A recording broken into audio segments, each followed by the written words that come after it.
Hello नमस्कार दोस्तों, स्वागत है आपका सिविल्स एजुकेशन में। अब से हम हिंदी के पूरे 60 क्वेश्चन करेंगे। ठीक है, जैसा कि यूपी पीसीएस आरओ प्री में जो हिंदी के क्वेश्चंस आते हैं 60 आते हैं ना, तो पूरा मॉडल पेपर की तरह करेंगे। ठीक, और कमेंट्स में आप लोगों के सजेशन भी आ रहे थे। अब हम लोग 1000 लोगों की फैमिली हो गए हैं, उसके लिए आप लोगों का बहुत बहुत आभार। चलिए शुरू करते हैं। पहला क्वेश्चन देखिए, सुलभ का उपयुक्त यहाँ पे विलोम शब्द पूछा है। ठीक है, विपरीत अर्थ वाले जो शब्द होते हैं यानी विलोम शब्द ही पूछ रहा है। वैसे सुलभ का मतलब क्या होता है? इजी एसेसेबल होता है। ठीक है, और दुर्लभ यानी कठिनता से प्राप्त होने वाला। तो यहाँ पे सुलभ का विपरीत अर्थ वाला शब्द हो जाएगा दुर्लभ। ठीक, ये ऑप्शन में दुष्प्राप्य लिखा है, इसका विलोम शब्द प्राप्य होता है। ठीक है, यहाँ पे कुछ 2-3 और यहाँ पे लिखे हैं साइड में। यहाँ पे देख लीजिए, प्राचीन का अर्वाचीन और पुरातन का अधुनातन। देखिए, पुरातन और प्राचीन दोनों पुराने से यहाँ पे समझ में आ रहा ना मीनिंग।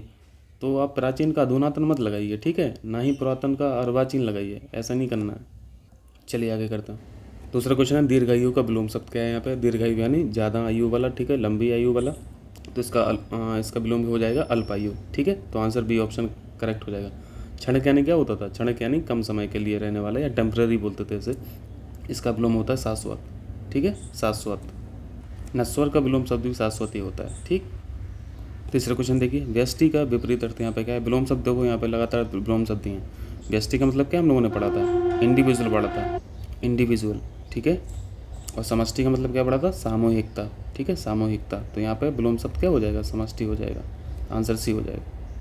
उसी प्रकार समास का विलोम शब्द व्यास होता है और समस्त का विलोम शब्द असमस्त होता है। चौथा क्वेश्चन देखिए, उपमेय का यहाँ पे सर्वथा उपयुक्त, यहाँ पे भी विलोम शब्द बताना। उपमेय का पहले मतलब बताइए।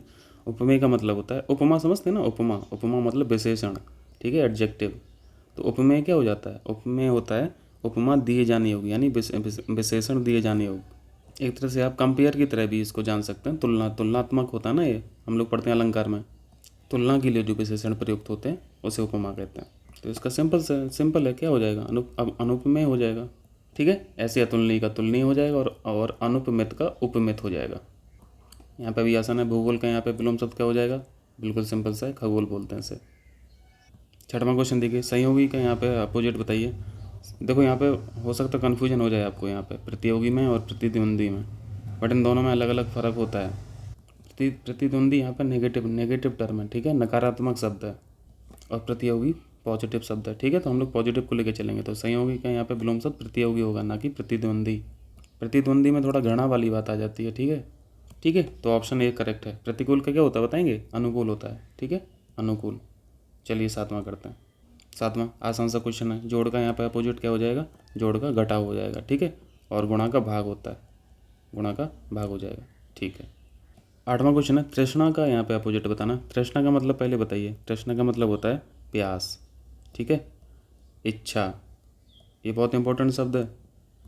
आकांक्षा भी कर सकते हो। ठीक है, आकांक्षा। लेकिन ये जो सब मैं लिख रहा हूँ, ये प्यास, इच्छा, आकांक्षा, सारे के सारे नेगेटिव सेंस में हैं। ठीक है, वैसे तृष्णा का आप संधि विच्छेद करके देखेंगे तो त्रा प्लस तृष्णा बनेगा। ठीक है, त्रा का मतलब 3 होता है, उष्णा का मतलब लालच होता है, यानी 3 लालच। यहाँ पे 3 लालच से डिफाइन किया गया है तृष्णा को। ये 3 लालच कौन से हैं? ये धन का लालच, पुत्र का लालच और सम्मान का लालच। तब जाके बनती है तृष्णा। ठीक है, और इसका अपोजिट होता है बी तृष्णा। ये बहुत इंपॉर्टेंट क्वेश्चन है, बी तृष्णा। अगर बी तृष्णा ऑप्शन में ना मिले तो आपको ये लिखा हुआ मिलेगा अतृष्णा। इसको भी थोड़ा सा ध्यान रखना। ठीक है, ये भी सही है। नमा क्वेश्चन हम लोग कर चुके हैं, ये भी बहुत अच्छा क्वेश्चन है। निषिद्ध बार बार पूछता रहता है। निषिद्ध का यहाँ पे विलोम शब्द होता है बेहित। ठीक है, बेहित। तो आंसर हमारा भी हो गया। निश्चित का क्या हो जाएगा? अनिश्चित हो जाएगा, सिंपल सा है। उचित का अनुचित हो जाएगा। 10वां क्वेश्चन देखिए, यहाँ पे पर्यायवाची पूछा है और कौन सा ग्रुप सही है ये बताना है। पहला ऑप्शन पढ़िए, सिंह पंचानन, नाहर और मृगारी। ये किसके पर्यायवाची बताएंगे? ये शेर के पर्यायवाची है, बहुत इंपॉर्टेंट है। शेर के पर्यायवाची में आप एक और ऐड कर लो जो हमेशा पूछता रहता है, और उसका नाम क्या है? शार्दूल। ठीक है, शार्दूल। एक बड़ों की मात्रा होती है शार्दूल। शार्दूल और एक और व्याघ्र। व्याघ्र, ये बहुत इंपॉर्टेंट है। तो पहले ऑप्शन में देखा कि सिंह, पंचानन, नाहर, मृगारी, ये चारों के चारों शेर के पर्यायवाची हैं। ठीक है, बी ऑप्शन देखिए, सूर्य, रवि, दिनकर, ये सूर्य के पर्यायवाची हैं। लेकिन तरणी जो है वो नाव का पर्यायवाची होता है। तो यहाँ पे मैचिंग गलत हो गई, यानी कॉम्बिनेशन गलत हो गया। ये 3 सूर्य के पर्यायवाची हैं और 1 नाव का है, तो ये गलत हो गया ऑप्शन। ठीक है, तीसरा ऑप्शन पढ़िए, अग्नि, पावक, अनल, उपपिशुन। ये आग के पर्यायवाची हैं, ठीक है, लेकिन पिसुन जो है, पिसुन का मतलब होता है चुगलखोर, चुगलखोर। तो ये कॉम्बिनेशन गड़बड़ हो गया, चुगलखोर, ठीक है, तो ये भी गलत हो गया, सी ऑप्शन। डी ऑप्शन बढ़िए, महेश, रमेश, भूतेश और सतीश। महेश, भूतेश और सतीश ये शिव जी के पर्यायवाची हैं, ठीक है, शिव जी के पर्यायवाची। और रमेश जो हैं वो विष्णु के पर्यायवाची हैं, विष्णु के। रमेश यानी रमा के पति, और रमा के पति जो हैं वो विष्णु हैं। तो यहाँ पे best combination option number A है। यहाँ पे इसको भी देख लीजिए थोड़ा सा। अनिल जो है, अनिल आग का पर्यायवाची है, ठीक है, और अनिल जो है वो हवा का है। तो यहाँ पे ध्यान देना, अनिल जो लिखा है वो सही लिखा है, आग का पर्यायवाची है। अनिल कहीं मिलेगा तो वो हवा या पवन का पर्यायवाची होता है। 11वां क्वेश्चन देखिए, पत्थर के पर्यायवाची कौन से नहीं है ये बताना है। प्रस्तर बिल्कुल पत्थर को बोलते हैं, ये करेक्ट है। उपल जो है वो भी पत्थर का पर्यायवाची है, ये भी करेक्ट है। पाहन जो है वो भी पत्थर का पर्यायवाची है, ये भी करेक्ट है। पसम ऊन को बोलते हैं, ठीक है, ऊन को, तो ये पर्यायवाची नहीं है पत्थर का, तो ऑप्शन सी करेक्ट हो जाएगा। इसको स्टार मार्क कर लो और इसको भी स्टार मार्क कर लो, ये इंपॉर्टेंट है, ठीक है, उपल और पाहन। 12वें क्वेश्चन में यमुना का पर्यायवाची नहीं है बताना, जल्दी से देख लीजिए। यमुना के पर्यायवाची हैं कौन कौन से, देखो, अकड़जा, रबीजा, कृष्णा, सूर्यजा, सूरसुता, कालिंदी। इनको आपको याद करना है, ठीक। अकड़जा बहुत इंपॉर्टेंट है, ठीक है, यानी रबीजा यमुना का पर्यायवाची आपको दिख रहा है यहाँ पे लिस्ट में, ठीक है। सूर्यजा भी दिख रहा है, अकड़जा भी दिख रहा है। तनुजा जो पर्यायवाची है वो पुत्री का पर्यायवाची होता है, ठीक है, पुत्री का। ये नदी का भी पर्यायवाची होता है, तनुजा। यदि सिर्फ नदी का पूछे, किसी पर्टिकुलर नदी का नाम नहीं, जनरल नदी का पर्यायवाची तनुजा भी होता है। ऐसे ही मिलता जुलता नाम एक और है, सविता, ठीक है, सविता। तो सविता इस सूर्य का पर्यायवाची है, ठीक है, सूर्य का। नदियों के पर्यायवाची में ये ऑप्शन दिख जाता है, तो थोड़ा सा ध्यान देना। 13वां क्वेश्चन देखिए, एक शब्द शंकर का पर्यायवाची नहीं है। शंकर, शंकर समझ रहे हैं, भोलेनाथ, भोलेनाथ का यहाँ पे पर्यायवाची कौन सा है, ललाट अक्ष, ये तो बिल्कुल होता है। जो उनके माथे पे तीसरी आँख है उसको ललाट अक्ष बोलते हैं, ठीक है, तो ये तो उनका पर्यायवाची है। त्रिलोचन भी उनका पर्यायवाची है और गंगाधर भी है, ठीक है। ससधर जो है वो चंद्रमा का पर्यायवाची है, चंद्रमा, ठीक। तो यहाँ पे नहीं पूछा था तो आंसर डी हो जाएगा। 14वां क्वेश्चन, यहाँ पे आम का पर्यायवाची बताना है कौन सा नहीं है। पहले आम के होते कौन कौन से हैं देख लीजिए। साइगार, वेरी वेरी इंपॉर्टेंट, ठीक है, साइगार। ये जो आपको रसाल दिख रहा है ये हर जगह मिलेगा आपको, साइकार और रसाल, इस पर स्टार मार्क कर लो, बहुत इंपॉर्टेंट है। साइकार, अतिसौरभ, अमृतफल, रसाल और मधुर आसव ये आम के पर्यायवाची हैं, ठीक है। तो साइकार हमको दिख रहा है यहाँ पे ऑप्शंस में, अतिसौरभ भी दिख रहा और रसाल भी दिख रहा है, जो आम के पर्यायवाची हैं। यहाँ पे नहीं पूछा है तो नहीं अम्बु हो जाएगा। और अम्बु किसका पर्यायवाची होता है, जल का, पृथ्वी का मत समझ लेना, ठीक है, जल का या पानी का, ठीक है। 15वां देखिए, विष्णु का पर्यायवाची नहीं है। यहाँ पे डी ऑप्शन देखिए, सीधा आप डी ऑप्शन देखिए, कमलासन, कमल पे आसन। कमल पे आसन कौन करते हैं, विष्णु जी करते हैं कि ब्रह्मा जी, ब्रह्मा जी का पर्यायवाची है डी ऑप्शन, ठीक है, विष्णु का नहीं है। बाकी 3 ऑप्शन जो हैं, कमलेश, कमलाकांत और कमलापति, ये विष्णु के पर्यायवाची हैं। नहीं पूछा था तो ऑप्शन डी करेक्ट हो गया। ये किसका होता है, ब्रह्मा जी का, ब्रह्मा जी का। और विष्णु जी के कौन से पर्यायवाची हैं, जनार्दन, चक्रपाणी और चतुर्भुज। चतुर्भुज इंपॉर्टेंट है, ठीक है, चतुर्भुज पूछता रहता है, क्योंकि कन्फ्यूजन रहता है कि इनके ब्रह्मा, चतुर्भुज का पर्यायवाची ब्रह्मा जी हैं या फिर विष्णु जी हैं, तो थोड़ा ध्यान रखना। 16 इस क्वेश्चन को हम लोग कर चुके हैं पहले, फिर से रिपीट हो गया है। एक्चुअली ये 2016 का एग्ज़ाम, 2016 में जो आर का एग्ज़ाम हुआ था उसका पेपर है, ठीक है। हम लोग प्रीवियस पेपर ही इसमें प्रैक्टिस कर रहे हैं। उससे पहले जो 20 में हुआ था उसमें हम लोग इस क्वेश्चन को देखे थे। तो यहाँ पे जल्दी से बता दीजिए, स्वर्ण का पर्यायवाची नहीं है, कौन सा नहीं है। हेम तो हम लोग पढ़े थे, ठीक है।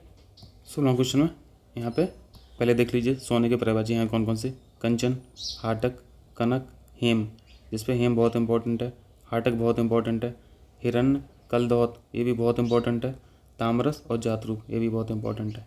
ये आपको सोने के पर्यायवाची में याद रखना, ठीक है, याद रहेगा। देखो याद तो नहीं रहता है, लेकिन एक नज़र देखे रहते हैं ना तो थोड़ा सा आसानी हो जाती है ऑप्शंस को रिजेक्ट करने में, लेकिन याद रखना पड़ेगा, मेंस में 5 मार्क्स लिखने होते हैं। तो यहाँ पे कलदौत हम लोगों को दिख रहा है लिस्ट में, हेम भी दिख रहा है, हाटक भी दिख रहा है, हिरण्या नहीं है, हिरण्य तो दिख रहा, हिरण्या नहीं है, ठीक है। तो यहाँ पे सी आंसर हो जाएगा, जो नहीं है। 17वां क्वेश्चन देखिए, ये भी कॉम्बिनेशन वाला क्वेश्चन है, देख लीजिए कौन सा कॉम्बिनेशन सही है। बी ऑप्शन पढ़िए सबसे पहले, घर, निकेतन, आयतन और निलय, ये चारों के चारों घर के ही पर्यायवाची हैं, ठीक है। यानी बी ऑप्शन बिल्कुल शुद्ध वर्ग है, ठीक है, करेक्ट मैच है, यानी करेक्ट कॉम्बिनेशन है। ये ऑप्शन पढ़िए, इंद्र, रतीश और ये सहस्त्राक्ष, और मध्वा, इसमें से कौन सा, देखो इंद्र भी आपको इंद्र जी का है, ये भी इंद्र जी का है, मध्वा भी इंद्र जी का है। रतीश जो है वो कामदेव का है, ठीक है, कामदेव का पर्यायवाची है, ना कि इंद्र जी का। तो ये कॉम्बिनेशन गड़बड़ हो गया। सी ऑप्शन देखिए, यमुना, कालिंदी, भानु, तनया, ये अभी पढ़े, यमुना के पर्यायवाची अभी पढ़े हम लोग 2 क्वेश्चन पहले। जानवी जो है वो गंगा का पर्यायवाची है, ठीक है, इंपॉर्टेंट है जानवी। डी ऑप्शन देखिए, वस्त्र, पाटक, अंबर और चीर। तो ये वस्त्र तो समझ में आ रहा होगा, अंबर भी समझ में आ रहा होगा, चीर भी आ रहा होगा, लेकिन पाटक जो है वो भेदक है, ठीक है, भेदक का पर्यायवाची है, ना कि कपड़े का। तो इसकी वजह से कॉम्बिनेशन गड़बड़ हो गया। तो यहाँ पे कौन कौन से गलत हो गए, ए, सी और डी, केवल एक ही कॉम्बिनेशन ठीक है। ठीक, वस्त्र का एक पर्यायवाची और ध्यान रखें, पट, ठीक है, और दुकूल, ये दिख जाएगा आपको, दुकूल, ये इंपॉर्टेंट है, दुकूल याद रखना। 18वां क्वेश्चन, ये क्वेश्चन थोड़ा सा टफ है क्योंकि ऑप्शन देखो कितने नज़दीक नज़दीक हैं। समुद्र का पर्यायवाची नहीं बताना है, ठीक है। जलधि तो समुद्र का पर्यायवाची होता है, जलनिधि भी समुद्र का पर्यायवाची है, ठीक है। जलधाम भी समुद्र का पर्यायवाची होता है, हम लोगों को सीख लेना है, हम तो नहीं पढ़े थे। जलाधिप जो है, जलाधिप पर्यायवाची है भगवान वरुण का, ठीक है, जो वैदिक देवता हुआ करते थे वरुण, इनका पर्यायवाची है, ठीक। तो यहाँ पर नहीं पूछा था तो आंसर डी हो गया। समुद्र के और पर्यायवाची जल्दी से देख लीजिए, बारिश हम लोग पढ़ते रहते हैं, नदीस, रत्नाकर और पयोनिधि, ठीक है, ये भी ध्यान में रखना। 19वां क्वेश्चन, नदी का पर्यायवाची नहीं बताना है। तो कुलंकसा हम लोग पढ़े थे, नदी का पर्यायवाची है, बहुत इंपॉर्टेंट है, ठीक है, कुलंकसा याद रखना। निम्नगा भी नदी का पर्यायवाची होता है और कुलवती भी नदी का पर्यायवाची है, ठीक है। तो फिर एक ही ऑप्शन बचता है त्रिपदगा, ये जो पर्यायवाची होता है ये गंगा का होता है, ठीक है, गंगा नदी का। 20वां क्वेश्चन, यहाँ पे बर्तनी बतानी है, ठीक है, यहाँ पे स्पेलिंग मिस्टेक देखनी है, कौन कौन गलत लिखा है। खेवैया ये गलत लिखा हुआ है, इसको लिखा कैसे जाता है फिर, इसका सही फॉर्म क्या है, इसका सही फॉर्म है ये वाला, ठीक है। न्यौछावर भी गलत लिखा है, यहाँ पे 2 मात्रा नहीं होती, एक ही मात्रा होती है, ऐसे लिखा जाता है न्यौछावर, ठीक है, ये करेक्ट फॉर्म है, ये गलत फॉर्म है। निरपेक्ष, इसको हम लोग पहले डिस्कस कर चुके हैं, इसको कैसे लिखते हैं, ऐसे लिखते हैं निरपेक्ष को, ठीक है, ये सही फॉर्म है, ये गलत फॉर्म है। एक ही ऑप्शन है जो सही लिखा है, ठीक है, और सही पूछा था तो ऑप्शन सी करेक्ट हो जाएगा। 21 देखिए, इसमें बताएंगे कौन सा शुद्ध है। देखिए क्लिस्ट में तो बिल्कुल गलती दिख रही है, यहाँ पे आधा का होता है, ठीक है, आधा का हो जाता है, मैं यहाँ पे लिख दे रहा हूँ, ऐसे लिखा जाता है क्लिस्ट, ठीक। और ये 5 अक्षर के जो शब्द हुआ होते हैं ना, इन पर थोड़ा सा अलर्ट हो जाया करो। ऐसे आपने बहुत से शब्द पढ़े होंगे जिसके आ के बाद छोटा ना आता है, ठीक है, बड़ा ना नहीं आता है। जैसे आपने अनधिकार पढ़ा होगा, एक ध्यान आ रहा, उसमें भी बड़ा ना करके गलती पूछते हैं वो। तो ये सही फॉर्म है, ये गलत फॉर्म है, ये सही है, ये गलत फॉर्म है। छठ दर्शन नहीं होता, छठ दर्शन होता है, ठीक है, डा होता है, टा नहीं होता है, तो उसको ऐसे लिख दे रहा हूँ, ठीक है। तो यहाँ पे एक ही ऑप्शन बचता है जो करेक्ट है, पर्यवसान, ये सही है, सही पूछा था, ये सही है। 22वां देखिए, पोषक का विलोम शब्द बताना है, आसान सा क्वेश्चन है। पोषक का क्या हो जाएगा, शोषक, ठीक है, सिंपल। 23 देखिए, ये थोड़ा सा धुंधला आ गया, ब्लर आ गया, उसके लिए माफ़ी, मैं स्कैन ठीक से नहीं कर पाया, पर कोई नहीं, मैं यहाँ पे बोल दे रहा हूँ, ठीक है। यहाँ पे बर्तनी शुद्ध पूछा है और चारों ऑप्शन में उन्नयन लिखा है, वो गलत गलत तरीके से लिखा है, ठीक। आसान सा क्वेश्चन है वो, तो आप देख के ही लग रहा होगा बी ऑप्शन है, ठीक है। मैंने वैसे यहाँ पे लिख दिया जो जो लिखा है, तो यहाँ पे आंसर क्या हो जाएगा, शुद्ध बर्तनी, बी ऑप्शन, ठीक है, ये सही लिखा है, ये सही फॉर्म है उन्नयन की। 25 देखिए, बस ये ब्लर की प्रॉब्लम 1-2 क्वेश्चन में और रहेगी, यहाँ पर करेक्ट स्टेटमेंट बताना है। डी ऑप्शन को पकड़िए सबसे पहले, इस बात का स्पष्टीकरण करना आवश्यक है, हम लोगों ने इस पर काम किया था, डिस्कस किया था कि स्पष्टीकरण अपने आप में एक सफिशिएंट शब्द है, ठीक है, पर्याप्त है, उसके साथ किसी क्रिया की जरूरत नहीं है, ठीक है। यहाँ पे करना जो है वो एक्स्ट्रा शब्द लिखा है, कोई ज़रूरत नहीं थी इसकी। स्पष्टीकरण आवश्यक है, इतना से काम बन जाता, तो करना की वजह से गलत हो गया। सी ऑप्शन पढ़िए, सी ऑप्शन में मेरे वेतन का अधिकांश भाग बच्चों की पढ़ाई में ही खर्च हो जाता है। अधिकांश भाग ये गलत है एक्चुअली, अधिकांश का मतलब क्या है, इसको तोड़ लो एक बार, ठीक है, अधिक अंश, ठीक है। तो ये अंश जो लिखा है वो एक तरह से भाग ही को तो शो कर रहा है, तो यहाँ पे भाग जो शब्द लिखा है वो एक्स्ट्रा लिख गया है, ठीक है, तो यहाँ पे भाग नहीं होना चाहिए, यहाँ पे करना नहीं होना चाहिए, तो ये भी गलत हो गया। डी ऑप्शन देखिए, प्रत्येक धर्म के लिए अच्छा सद्भाव रखना हमारा कर्तव्य है। अच्छा भी लिख रहे हो, सद्भाव भी लिख रहे हो, क्या मतलब है, अच्छा को हटाओ, तो ये भी गलत हो गया। ये ऑप्शन है, पर्वतीय प्रदेश में प्रातःकाल का दृश्य बहुत चित्त आकर्षक होता है, बिल्कुल करेक्ट है, इसमें कोई गलती पहचान में नहीं आ रही, तो शुद्ध भाग ए है ऑप्शन है, ठीक है। आगे बढ़ें। 26, यहाँ पे स्पेलिंग जल्दी से बता दीजिए। राजमहल, ये अलग अलग, यहाँ पे स्पेस दे दिया तो गलत हो गया, ठीक है। राजमहल को या तो ऐसे लिखो, ठीक है, या फिर ऐसे लिखो, तो कौन सा सही है? ये फॉर्म सही है, ठीक है, तो ये गलत हो गया। कोमलांगनी नहीं होता है, कोमलांगी होता है, ठीक है, कोमलांगी, ये गलत है, ये सही है। अक्षौणी बिल्कुल करेक्ट लिखा है, इसका आंसर डी है। निरोग भी मुझे ठीक लग रहा है, ठीक है, लेकिन यहाँ पे आंसर में निरोग नहीं दे रहे हैं, अक्षौणी दे रहे हैं, तो मेरे हिसाब से तो सी भी सही है और डी भी सही है। आप लोग बताइएगा अगर इसका कोई शुद्ध रूप होता हो तो। 27 देखिए, यहाँ पे शुद्ध भाग पकड़ लीजिए, डी ऑप्शन पे चलिए। सबसे भी लिखा, सुंदरतम भी लिखा, एक्स्ट्रा, इसको हटाओ, यहाँ पे सबसे का प्रयोग होना ही नहीं चाहिए था, ठीक है, तो गलत हो गया। सी ऑप्शन देखिए, कक्ष में असंख्य जनसमूह उपस्थित था, ये असंख्य क्या मतलब भाई? इसका प्रयोग भी बिल्कुल ही अनुचित है, तो ये भी गलत हो गया। ए ऑप्शन में देखिए, यह तो अच्छा हुआ कि चोरों का पर्दार्पण होते ही मैं जाग गया। भाई चोरों का पर्दार्पण हो रहा है या भगवान राम का हो रहा है? लिख तो ऐसे ही रहे, ठीक है, तो ये शब्द पर्दार्पण जो है वो चोरों के लिए फिट ही नहीं बैठ रहा, तो गलत हो गया। बी ऑप्शन जो है वो बिल्कुल सही है, अच्छे लेखन के लिए शब्द संयम बिल्कुल आवश्यक है, ठीक है, ये करेक्ट है। 28, ये भी करेक्ट स्टेटमेंट है, यहाँ पे हम लोग को बताना है। डी ऑप्शन देखिए, शिक्षा प्रणाली जन उपयोगी होनी चाहिए, सही लग रहा है, कुछ भी गलती समझ में नहीं आ रही, सही है। सी ऑप्शन पढ़िए, श्रीमती रेड्डी जिस स्तर की नृत्यांगना है उनके पति उस स्तर की नृत्यांगना नहीं है। फीमेल के लिए ये शब्द यूज होता है ना, मेल के लिए थोड़ी ना होता है नृत्यांगना, ठीक है, तो ये गलत है। बी ऑप्शन देखिए, निरपराधी के विरुद्ध दंडात्मक कार्रवाई का किया जाना दुर्भाग्यपूर्ण है। यहाँ पर निरपराधी नहीं होगा, सिर्फ निरपराध होगा, ठीक है, निरपराध ये शब्द होगा, तो ये भी गलत हो गया। ये ऑप्शन देखिए, खेत जोतने के पारंपरिक उपादान का हल का स्थान, इस शब्द का यूज ही क्यों कर रहे हो भाई? पारंपरिक, यहाँ पर साधन यूज करो ना, साधन, ठीक है, साधन का हल का स्थान, अब ट्रैक्टर ने ले लिया है, अब ठीक है, उपादान की वजह से गलत हो गया, केवल डी ऑप्शन ही सही है, ठीक। 29 देखिए, मदरा पीने का प्याला जो है धुंधला दिख रहा होगा यहाँ पे अभी, उसके लिए माफ़ी। मदरा पीने का जो प्याला है उसके लिए क्या शब्द का यूज करते हैं? यहाँ पे मैंने यहाँ पे लिख दिया है, ठीक है, तो आपको दिक्कत ना हो, चश्म, चस्क या चषक या ये वाला चषक, तो करेक्ट आंसर डी ऑप्शन है, ठीक है, चषक, इम्पोर्टेंट है। तीसरा क्वेश्चन, जो स्त्री के वशीभूत है के लिए एक शब्द क्या यूज करते हैं? स्त्री प्रेमी, स्त्रीण, यहाँ पे ये शब्द लिखा है, मैं यहाँ पे लिख दे रहा हूँ, स्त्रीण, ठीक है, यहाँ पे मैं पहले लिख दे रहा हूँ, ठीक।